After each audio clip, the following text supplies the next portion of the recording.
रमा एकादशी व्रत कथा। प्राचीन समय में मुचकुंद नाम का एक राजा था जिसकी मित्रता देवराजेंद्र, यम, वरुण, कुबेर एवं विभीषण के साथ थी। वह बहुत बड़ा धार्मिक प्रवृत्ति एवं सत्य प्रतिज्ञ था। उसके राज्य में सभी सुखी थे।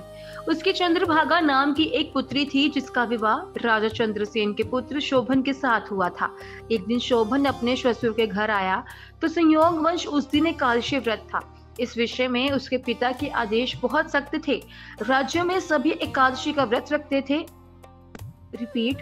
राज्य में सभी एकादशी का व्रत रखते थे और कोई अन्न का सेवन नहीं करता था। ऐसे में चंद्रभागा को ये चिंता हुई कि उसका अति दुर्लभ पति भूख को कैसे सहन करेगा। शोभन ने अपनी पत्नी से कोई उपाय जानना चाहा जिससे उसका व्रत भी पूर्ण हो जाए और उसे कोई कष्ट भी ना हो, लेकिन चंद्रभागा उसे ऐसा कोई उपाय ना सुझा सकी। निरुपाय होकर शोभन ने स्वयं को भाग्य के भरोसे छोड़कर व्रत रख लिया, लेकिन वह भूख प्यास सहन न कर सका और उसकी मृत्यु हो गई। इससे चंद्रभागा बहुत दुखी हुई और पिता के विरोध के कारण वह सती नहीं हुई। तो वही शोभन ने रमा एकादशी व्रत के प्रभाव से मद्रांचल पर्वत के शिखर पर एक उत्तम देवनगर प्राप्त किया। वहां ऐश्वर्य के समस्त साधन उपलब्ध थे। गंधर्वगण और उसकी स्तुति करते थे और अप्सराएं उसकी सेवा में लगी रहती थी। एक दिन जब राजा मुचकुंद मद्रांचल पर्वत पर आया तो उसने अपने दामाद का वैभव देखा। वापस अपनी नगरी आकर उसने चंद्रभागा को पूरा हाल सुनाया तो वह अत्यंत प्रसन्न हुई और अपनी भक्ति व रमा एकादशी व्रत के प्रभाव से शोभन के साथ सुखपूर्वक रहने लगी। रमा एकादशी व्रत कथा।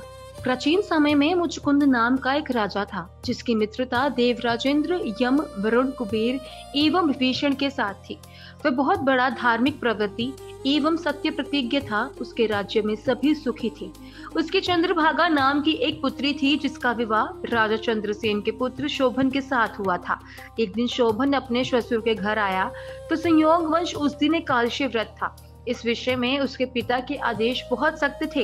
राज्य में सभी एकादशी का व्रत रखते थे। राज्य में सभी एकादशी का व्रत रखते थे और कोई अन्न का सेवन नहीं करता था। ऐसे में चंद्रभागा को ये चिंता हुई कि उसका अति दुर्लभ पति भूख को कैसे सहन करेगा। शोभन ने अपनी पत्नी से कोई उपाय जानना चाहा जिससे उसका व्रत भी पूर्ण हो जाए और उसे कोई कष्ट भी ना हो, लेकिन चंद्रभागा उसे ऐसा कोई उपाय ना सुझा सकी। निरुपाय होकर शोभन ने स्वयं को भाग्य के भरोसे छोड़कर व्रत रख लिया, लेकिन वह भूख प्यास सहन न कर सका और उसकी मृत्यु हो गई।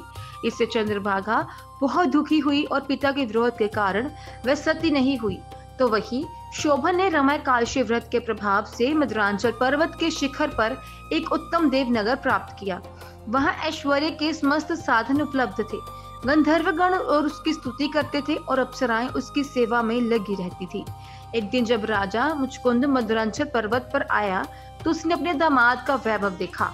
वापस अपनी नगरी आकर उसने चंद्रभागा को पूरा हाल सुनाया तो वह अत्यंत प्रसन्न हुई और अपनी भक्ति व रमा एकादशी व्रत के प्रभाव से शोभन के साथ सुखपूर्वक रहने लगी।